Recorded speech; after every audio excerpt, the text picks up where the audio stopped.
नमस्कार दोस्तों, गुरुकुलम.मीमांसा पे आपका स्वागत है। आज मैं फिर से एक नया टॉपिक के साथ उपस्थित हुआ हूं आप लोगों के बीच, एक नया टॉपिक लेके, और इस टॉपिक का नाम है फ्यूचर परफेक्ट टेंस।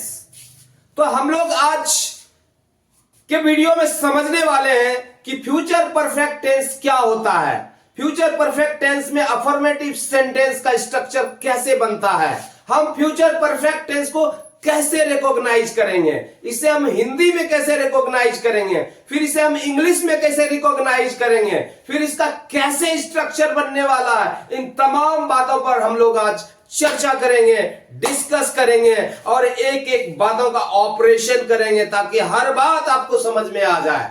तो चलिए दोस्तों, हम लोग चलते हैं, शुरुआत करते हैं, अपना टाइम वेस्ट नहीं करते हैं। यह है future perfect tense, affirmative sentence.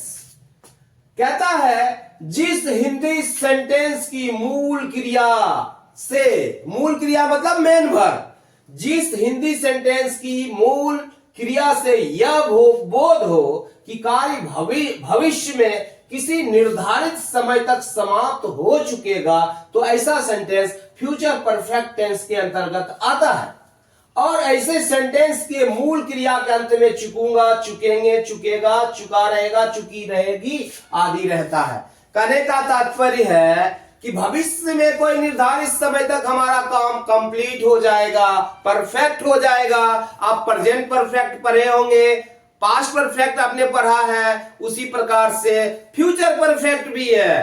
Perfect tense में जनरली हम ये समझते हैं कि एक निश्चित समय तक कोई कार्य कंप्लीट हो जाता है, मतलब कार्य होने का काम कंप्लीट हो जाता है ना, तो वहां परफेक्ट टेंस का इस्तेमाल करते हैं हम। उसी प्रकार से भविष्य में अगर यह निश्चित रहे कि कोई कार्य कंप्लीट हो चुका रहेगा, मैं जा चुका रहूंगा, मैं लिख चुका हूंगा, मैं क्रिकेट खेल चुका हूंगा, नहीं, तो इस प्रकार से अगर रहता है तो हम वहां पर फ्यूचर परफेक्ट टेंस का इस्तेमाल करते हैं।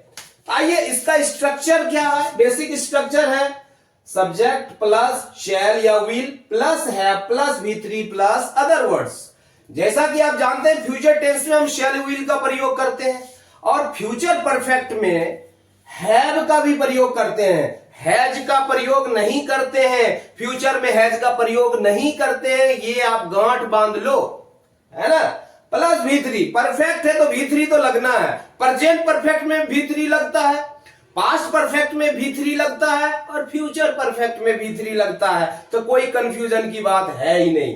प्लस अदर वर्ड्स नहीं। तो आइए हम एक एक करके समझते हैं, इसमें कई प्रकार के सेंटेंस बनते हैं, है ना। तो आइए हम इसे एग्जांपल से समझते हैं और इसे बनाने की कोशिश करते हैं। मैं खा चुकूंगा, तो क्या हो जाएगा, इसमें सब्जेक्ट है, सब्जेक्ट हमारा आई है, खाने वाला आई है तो आई, बहुत सिंपल है। आई के साथ शेल लगता है। अगर आपने मेरा वीडियो देख रहे लगातार तो आपको इतना तो पता चल चुका होगा फ्यूचर टेंस में शेल कहां प्रयोग होता है, विल का प्रयोग कहां होता है। शेल का प्रयोग जनरली आई वी के साथ होता है और विल का प्रयोग आई वी के छोड़ दो बाकी सब के साथ होता है।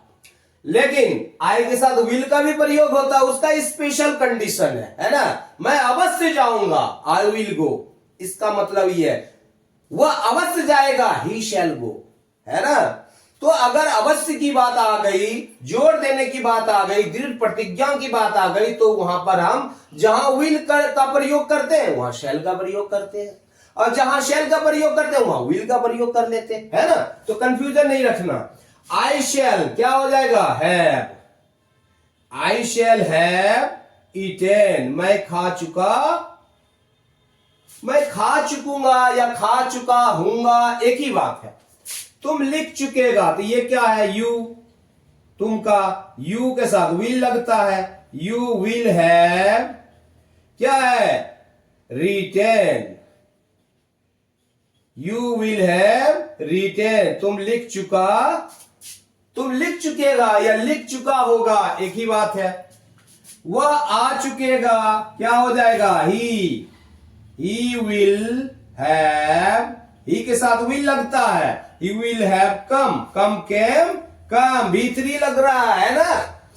वह आ चुकेगा या वह आ चुका होगा। वह दौड़ चुकेगी, चुकेगी है तो स्त्रीलिंग है तो सी लगेगा, सी के साथ विल होता है। शी विल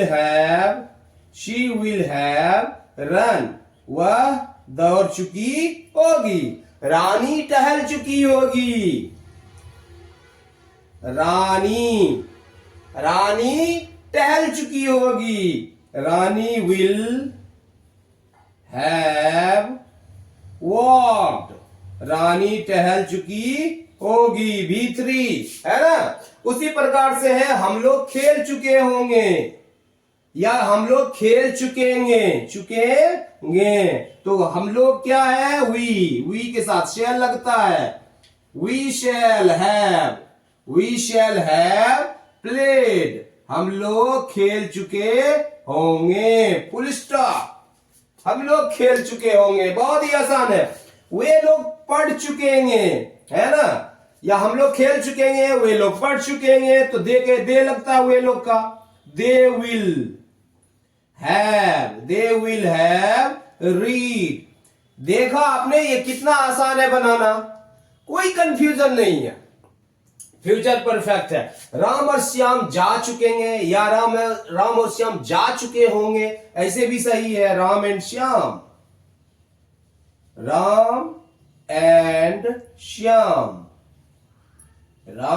श्याम, इसके साथ विल लगता है। Will have, Ram and Shyam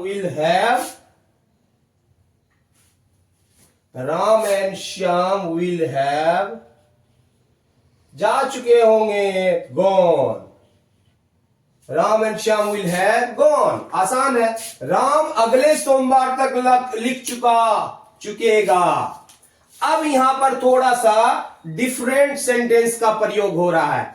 आपने देखा होगा कि हम लोगों ने पास्ट परफेक्ट टेंस में हम दो वर्ब का इस्तेमाल किया था उसमें, कि मेरे आने से पहले वह जा चुका था, है ना। पास्ट परफेक्ट टेंस का उस कंडीशन में इस्तेमाल होता है। तो उस तरह का सेंटेंस हम फ्यूचर परफेक्ट में भी बना सकते हैं, है ना। फ्यूचर परफेक्ट में भी उस कंडीशनल सेंटेंस, दो वर्ड को हम यूज कर सकते हैं। इस तरह के कंडीशनल सेंटेंस फ्यूचर टेंस में भी बन सकता है।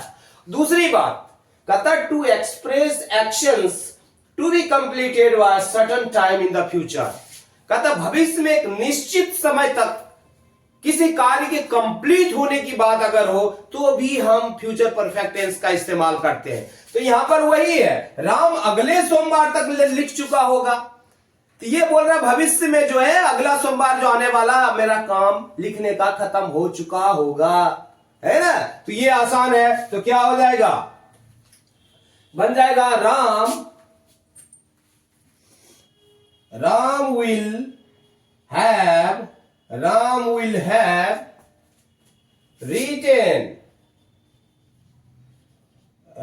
will have written by the next Monday,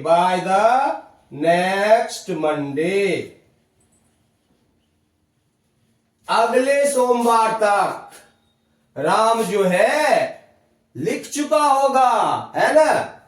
वह अगले मंगलवार तक आ चुकेगा।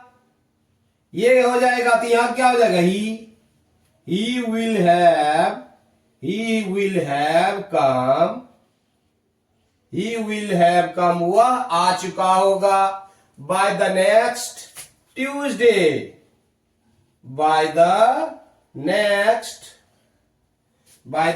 Tuesday,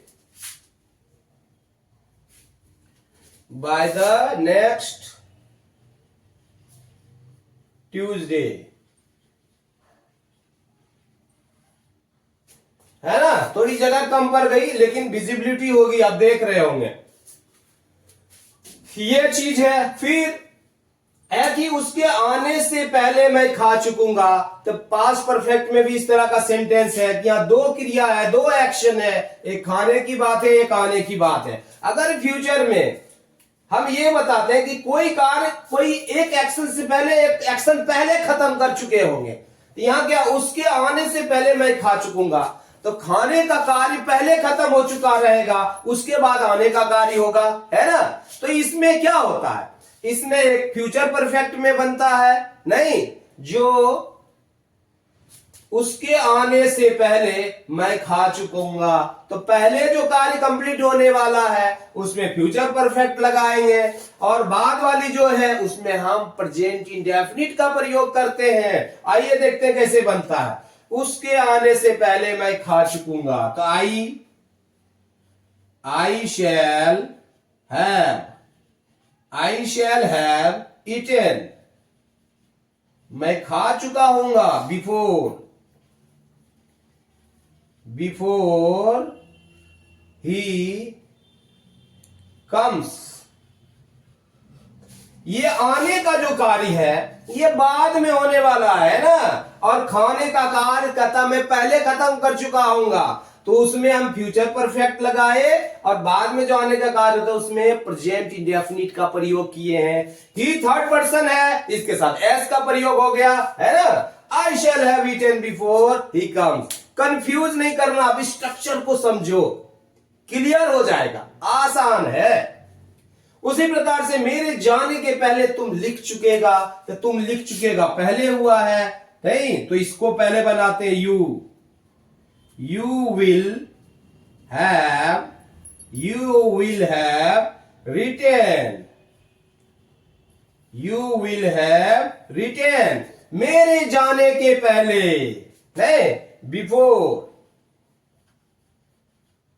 बिफोर आई गो, ये प्रेजेंट इंडेफिनिट में आ गया। मेरे जाने के पहले तुम लिख चुका होगा, यू विल हैव रिटेन, तुम लिख चुका होगा, तो यहां पर क्या होगा, लिख चुकेगा, ये फ्यूचर परफेक्ट में आ गया। और मेरे जाने के पहले, तो ये जो बाद में होने वाली है ये प्रेजेंट इंडेफिनिट में आ गया।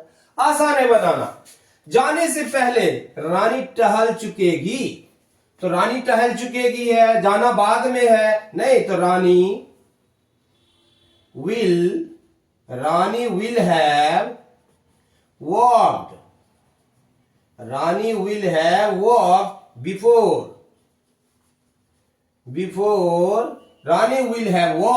Before she. अब कौन भाई जाने वाला है, रानी, तो शी, रानी के लिए शी इस्तेमाल कर रहे हैं, बिफोर शी गोज। क्या, जाने से पहले रानी टहल चुकेगी, Rani will have walked before she goes, है ना। ये थर्ड पर्सन है, और शी किसके लिए इस्तेमाल किए हैं हम, रानी के लिए इस्तेमाल किए हैं। वर्षा शुरू होने से या वर्षा शुरू होने के एक ही बात है, शुरू होने से पहले बोलो या शुरू होने के पहले बोलो, दोनों का तात्पर्य एक ही है। वर्षा शुरू होने के पहले वह घर पहुंच चुकेगी, तो क्या हो जाएगा, कौन घर पहुंच चुकेगी भाई, वह घर पहुंच चुकेगी, तो ये स्त्रीलिंग है, शी विल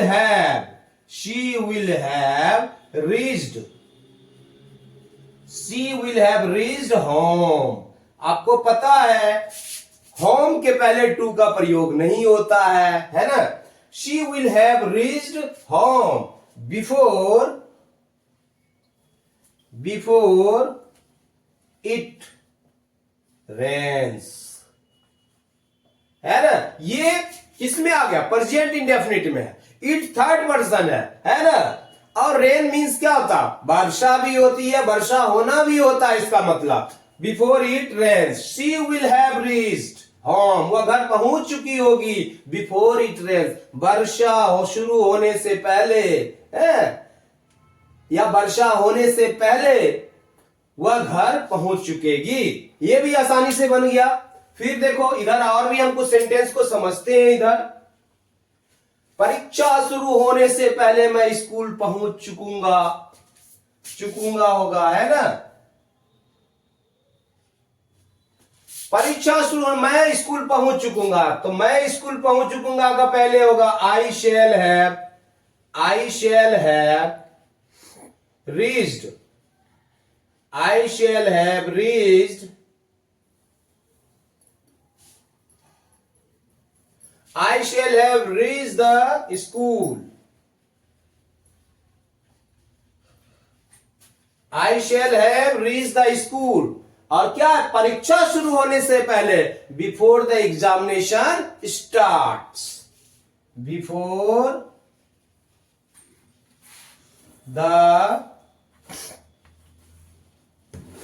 एग्जामिनेशन स्टार्ट्स, है ना। तो यहां पर क्या हो गया, ये बन गया कि मैं स्कूल पहुंच चुकूंगा। I shall have reach the school, परीक्षा शुरू होने से पहले, बिफोर द एग्जामिनेशन स्टार्ट्स। ये क्या हो गया, बाद परीक्षा शुरू होना बाद में होने वाला है, स्कूल पहुंचना मेरा पहले होने वाला था। इसमें क्या है, फ्यूचर परफेक्ट का इस्तेमाल किए हैं, और बिफोर के बाद हमने प्रेजेंट इंडेफिनिट का इस्तेमाल किया है। घंटी बजने से पहले वो स्कूल पहुंच चुकेगा, तो बड़े बारीक से आप स्ट्रक्चर समझो तो पूरा कॉन्सेप्ट क्लियर हो जाएगा। घंटी बजने से पहले वह स्कूल पहुंच चुकेगा, है, तो वह स्कूल पहुंच चुकेगा, तो क्या हो जाएगा, ही will have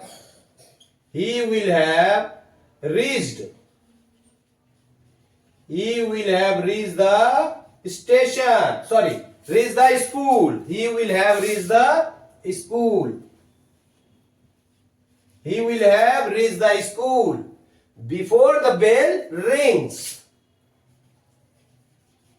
before the bell rings। घंटी बजने से पहले वह स्कूल पहुंच चुकेगा, he will have reach the school before the bell rings. यह आसानी से बन गया, है ना। अब पैटर्न फॉलो करो, पूरा समझ में आएगा। घंटी बजने से पहले वह अवश्य स्कूल पहुंच चुकेगा, ये थोड़ा सा डिफरेंस है। अगर आपने पढ़ा होगा फ्यूचर इंडेफिनिट में, मैंने बताया था कि फ्यूचर में अगर दृढ़ प्रतिज्ञा हो, इस तरह का श्योरिटी की बात हो, कि अवश्य, ऐसे अगर बोलने की बात हो, इस तरह का भाव हो, तो हम वहां पर क्या करते हैं, जिसके साथ विल लगाते हैं उसके साथ शैल का प्रयोग कर देते हैं, और जिसके साथ शैल का प्रयोग करते हैं उसके साथ विल का प्रयोग करते हैं। तो कहता घंटी बजने से पहले वह में विल लगता है, तो हम यहां पर शैल लगाए। वह अवश्य स्कूल पहुंच चुकेगा, तो क्या हो जाएगा, he shall have reached, he shall have reached the school, he shall have reached the school before the bell rings, before the bell rings, है ना। घंटी बजने से पहले वह अवश्य स्कूल पहुंच चुकेगा, आसान है। he shall have reached the school before the bell rings, तो ही के साथ शैल का प्रयोग हुआ, क्यों, यहां पर अवश्य आ गया है ना, इसलिए यहां विल का प्रयोग नहीं हुआ। राम अगले सोमवार तक अवश्य लिख चुका होगा, तो यहां पर देखो तो क्या हो जाएगा, वैसा ही है। राम में क्या लगा, राम शैल हैव, क्यों अवश्य आ गया है यहां, राम शैल हैव रीच्ड, लिख चुका होगा, Ram shall have written,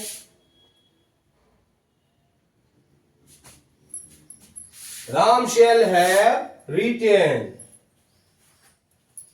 Ram shall have written, Ram अवश्य लिख चुकेगा, कब तक भाई, बाय द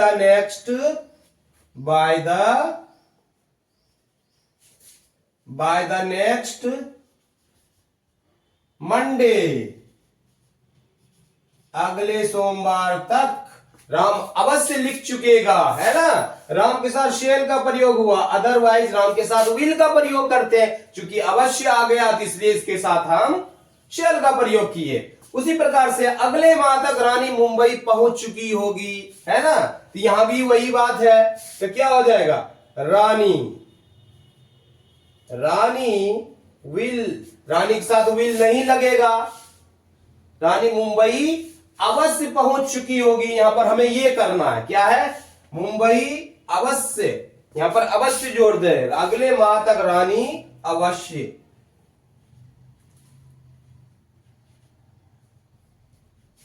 अवश्य मुंबई पहुंच चुकी होगी, तो क्या हो जाएगा, रानी शैल हैव हो जाएगा, क्या हो जाएगा, रानी shall have, Rani shall have reached Mumbai. Rani shall have reached Mumbai अगले माह तक, by the next month, by the next month, है ना। ये बहुत ही आसान है, फ्यूचर परफेक्ट, इसे समझना जरूरी है। किस किस प्रकार के सेंटेंस बनते हैं, किस किस तरह का सेंटेंस बनते हैं, ये अगर आपको समझ में आ गया तो ये बनाना आसान है। अगर लगातार आप टेंस को समझते आ रहे हैं, प्रेजेंट टेंस से समझ रहे हैं, पास्ट टेंस भी सारा आपने समझ लिया, फ्यूचर के भी, अगर future indefinite, future continuous clear है, तो ये तो ऑलमोस्ट आपको आसानी से स्ट्रक्चर समझ में आ जाएगा। फिर भी नहीं आ रहा तो बिल्कुल बारीक से आप इसे समझो। 2-3 प्रकार के सेंटेंस यहां पे बन रहे हैं, और मैं बार बार कहता हूं कि आप कोई एक वर्ब लो और एक ही वर्ब से पहले बनाओ, है ना। आप खुद से सोचो, कोई एक वर्ब लेके खुद सोचो, ऐसा पहले सीख लो, उसके बाद खुद से स्ट्रक्चर तैयार करो, है ना, इस प्रकार से। और खुद से जब आप स्ट्रक्चर तैयार करोगे तो आपका कॉन्सेप्ट क्लियर होगा, है ना। बार बार कॉन्सेप्ट आपका, बार बार करने से आपका कॉन्सेप्ट क्लियर होगा। अगर कॉन्सेप्ट क्लियर हो गया तो किसी भी प्रकार से अगर ये स्ट्रक्चर बनता है, किसी भी प्रकार से अगर सेंटेंस रहता है, तो आप आसानी से समझ जाओगे। आई थिंक ये पूरा कॉन्सेप्ट आपका क्लियर हो चुका होगा। और जाते जाते मैं बोलना चाहूंगा, अगर ये वीडियो आपको पसंद आ रहा है, अगर पसंद आया हो तो जरूर हमारे चैनल को सब्सक्राइब करें, वीडियो को लाइक करें, बेल आइकन जरूर दबाएं, ताकि आपको हमारी वीडियो, ऑलमोस्ट मैं हर दिन वीडियो डालता हूं, है ना, तो ये मैसेज आप तक पहुंचता रहे, घंटी बजती रहे, और ज्यादा से ज्यादा लोगों में शेयर करें, हमें पहुंचने में मदद करें। और मैंने सोचा है कि मैं बिल्कुल सिखाऊंगा, गांव गांव तक जाके इंग्लिश सिखाऊंगा, सारा चीज डालने वाला हूं। ऐसा नहीं है कि मैं कम थोड़ा बहुत डाल दिया पब्लिसिटी के लिए और आ जाओ भाई ऑनलाइन आ जाओ, ये करो। मैं पूरा पढ़ाने वाला हूं आपको, आप टेंशन मत लो। सिर्फ इंग्लिश ही नहीं, बहुत सारे सब्जेक्ट्स लेके आने वाला हूं अभी, है ना। तो एक बार तो ऐसा तो है नहीं कि 10-20 सब्जेक्ट, 10-20 वीडियो डाल दें, तो ऐसा हो नहीं सकता। इसलिए एक एक करके आ रहा हूं, तो please support me for this work. और अगले वीडियो के लिए, अगला वीडियो हमारा होगा कि इसमें हम नेगेटिव कैसे बनाएंगे। नेगेटिव आसान है, अरे जहां जहां ऑक्सिलियरी वर्ब है उसके बाद हम नेगेटिव का प्रयोग करते हैं, है ना, नोट लगाते हैं, नेगेटिव बन जाता है। लेकिन मैं उसका अलग से वीडियो लेके आ रहा हूं, आपको आसानी से समझ में आएगा। तब तक के लिए जय हिंद, जय भारत।